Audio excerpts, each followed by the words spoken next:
Hi friends, welcome to Ramali's kitchen. இன்னைக்கு நம்ம ரமலிஸ் கிச்சனில் ரொம்பவே சூப்பரான ஒரு மட்டன் பிரியாணி தான் பார்க்க போகிறோம். இந்த மட்டன் பிரியாணி பார்க்கறதுக்கு முன்னாடி இது வரைக்கும் நம்மளுடைய ரமலிஸ் கிச்சன் சேனலை சப்ஸ்கிரைப் பண்ணாதவங்க மறக்காம சப்ஸ்கிரைப் பண்ணிக்கோங்க.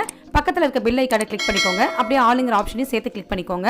அப்போ தான் நான் போடுற வீடியோஸில் உங்களுக்கு இமீடியட்டாக நோட்டிஃபிகேஷன் வந்து சேரும். வாங்க இந்த பிரியாணி எப்படி பண்ணுறதுன்னு பார்க்கலாம். ஸ்டவ்வில் ஒரு குக்கர் வச்சுக்கோங்க. அதில் 5 ஸ்பூன் எண்ணெய் ஊற்றிக்கோங்க. எண்ணெய் நல்லா சூடாகட்டும். எண்ணெய் சூடானோன்னா அதுலேயே நம்ம 3 ஸ்பூன் நெய் சேர்த்துக்கலாம். இந்த எண்ணெயோட நெய்யும் சேர்த்துறனால பிரியாணியோட ஃப்ளேவர் ரொம்ப நல்லா இருக்கும். நெய் நல்லா உருகினோடனே அதில் 2 பட்டை, ஒரு மராட்டி மொக்கு, ஒரு அன்னாசிப்பூ, 3 ஏலக்காய், 6 கிராம்பு, 3 பிரியாணி இலை,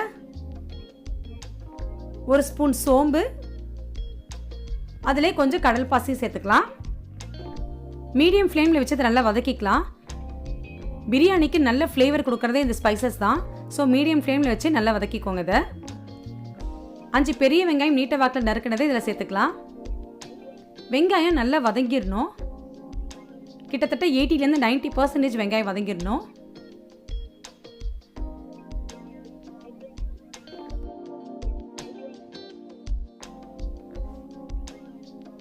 ப்ரௌன் கலரில் வந்துடணும் வெங்காயம். இங்கே பாருங்கள், இந்த ஸ்டேஜுக்கு வந்துடணும். இதுக்கப்புறம் நம்ம இதில் 3 ஸ்பூன் இஞ்சி பூண்டு விழுது சேர்த்துக்கலாம். இஞ்சி பூண்டோட பச்சை வாசனை போகிற வரைக்கும் இதை நல்லா வதக்கிடணும். இஞ்சி பூண்டு போட்டோன்னே நீங்கள் அடுப்பை சிம்மில் வச்சுருங்க.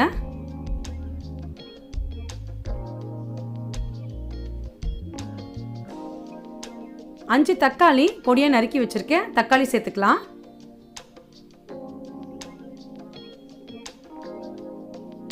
தக்காளி நல்லா வதக்கிடணும். இதுவும் நல்லா ஃபுல்லாக வதங்கணும். வெங்காயம் மாதிரியே இந்த தக்காளியும் நல்லா வதங்கிடணும். அதுக்காக இதில் கொஞ்சம் உப்பு சேர்த்து வதக்கிக்கலாம்.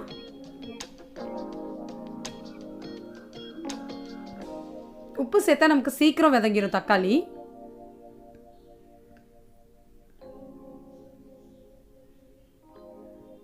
வெங்காயம் தக்காளியும் எந்த அளவுக்கு வதங்குதோ அந்த அளவுக்கு பிரியாணி ரொம்ப டேஸ்டாக இருக்கும். அதில் 6 பச்சை மிளகாய் சேர்த்துருக்கேன்.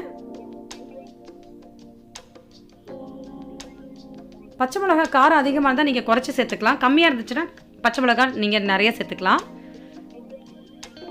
ஒரு கையளவுக்கு புதினா போட்டிருக்கேன்.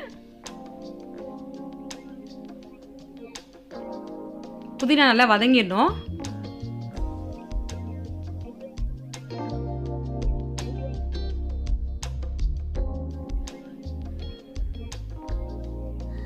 பாருங்க, இந்த அளவுக்கு நல்லா வதங்கிடணும். இதில் 1 ஸ்பூன் மிளகாத்தூள் சேர்த்துக்கிறேன். வீட்டில் அரைச்ச மிளகாத்தூள் இது. பிரியாணி மசாலா 2 ஸ்பூன் சேர்த்துருக்கேன். இதுவும் வீட்டில் ரெடி பண்ண பிரியாணி மசாலா. இதை நான் ஒரு தனி வீடியோவாக உங்களுக்கு நான் போடுறேன். இது நல்லா வதக்கிக்கோங்க. மட்டன் வேக வச்சு எடுத்திருக்கேன். 1/2 கிலோ மட்டன் இதில் சேர்த்துருக்கேன் நான். இஞ்சி பூண்டு மஞ்சள் கொஞ்சம் உப்பு சேர்த்து இந்த மட்டன் வேக வச்சு எடுத்திருக்கேன். தயிர் 1/2 கப் தயிர் சேர்த்துருக்கேன். தயிர் சேர்த்தா தான் அந்த மட்டனாக இருந்தாலும் சரி சிக்கன் இருந்தாலும் சரி ரொம்ப சாஃப்டாக இருக்கும். ஸோ தயிர் இந்த நேரத்தில் கண்டிப்பாக அதில் சேர்த்தாகணும்.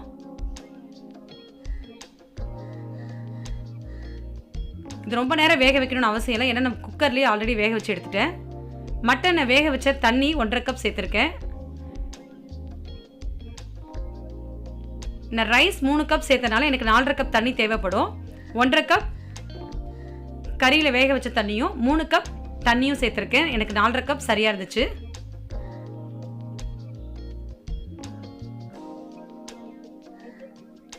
அவ்வளோதான். இது கொஞ்சம் நல்லா கொதிஞ்சு வரட்டும்.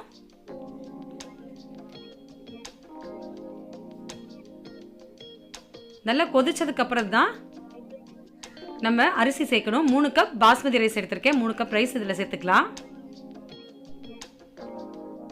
அரிசி சேர்த்துனதுக்கு அப்புறம் கரண்டி வச்சு கிளறிக்கலாம். ஒரு 5 செகண்ட்ஸ் கிளறிங்கன்னா போதும். அரிசி ரொம்ப வெந்ததுக்கு அப்புறம் கிளறினா உடைஞ்சிரும். ஸோ ஸ்டார்டிங்லேயே கொஞ்சம் கிளறிக்கலாம். இந்த நேரத்தில் நீங்கள் உப்பு தேவைப்பட்டால் கொஞ்சம் சேர்த்துக்கோங்க. ஒரு முழு எலுமிச்சம்பழத்தோட ஜூஸ் நான் இதில் சேர்த்துருக்கேன். அவ்வளோதான். இது நல்லா கொதி வரட்டும்.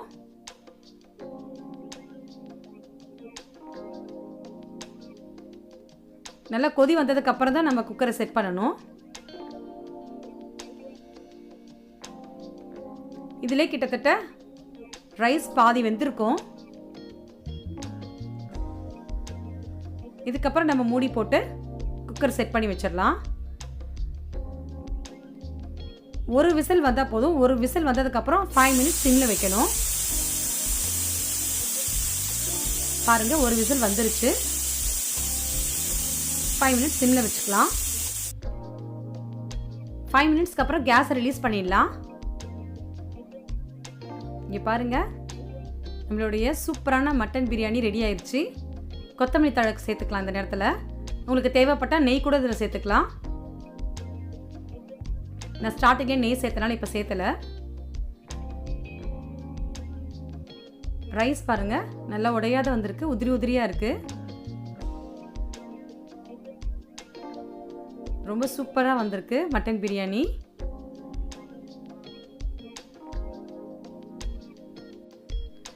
இப்போ அதை நம்ம சர்வ் பண்ணிக்கலாம். இங்கே பாருங்கள், சூப்பரான மட்டன் பிரியாணி ரெடி ஆயிடுச்சு. இதுக்கு நான் இன்றைக்கி சிக்கன் 65 செஞ்சுருக்கேன். இதை வச்சு சாப்பிட்டீங்கன்னா ரொம்ப நல்லாயிருக்கும். இந்த வீடியோ உங்களுக்கு பிடிச்சதுன்னா மறக்காமல் லைக் பண்ணுங்கள், கமெண்ட் பண்ணுங்கள், உங்கள் ஃபேமிலி அண்ட் ஃப்ரெண்ட்ஸ்க்கு ஷேர் பண்ணுங்கள். இதே மாதிரி வீடியோ தொடர்ந்து நீங்கள் பார்க்குறதுக்கு மறக்காமல் ரம்லீஸ் கிச்சன் சேனலை சப்ஸ்கிரைப் பண்ணுங்கள். பக்கத்தில் இருக்க பெல் ஐக்கானை கிளிக் பண்ணிக்கோங்க. ஆளுங்கிற ஆப்ஷனையும் சேர்த்து கிளிக் பண்ணிக்கோங்க. அப்போ தான் நான் போடுற வீடியோஸ்லாம் உங்களுக்கு இமீடியட்டாக நோட்டிஃபிகேஷன் வந்து சேரும். தேங்க்ஸ் ஃபார் வாட்சிங்.